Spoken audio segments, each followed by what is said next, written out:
ताज़ा तरीन खबर यह है कि तहसील मट्टा के इलाके दुश्खला में फायरिंग के वाक़ये की CCTV फुटेज सामने आ गई है।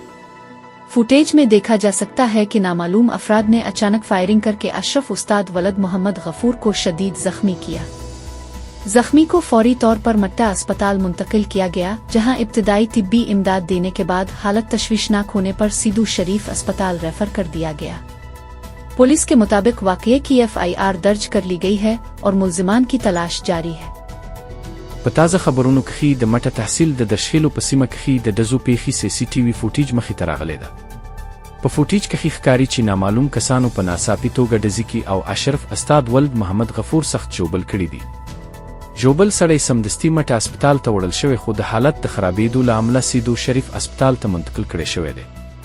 پولیس وایي چې د پیښې FIR درج شوی او د ملزمانو د نیولو هڅې روانې دي.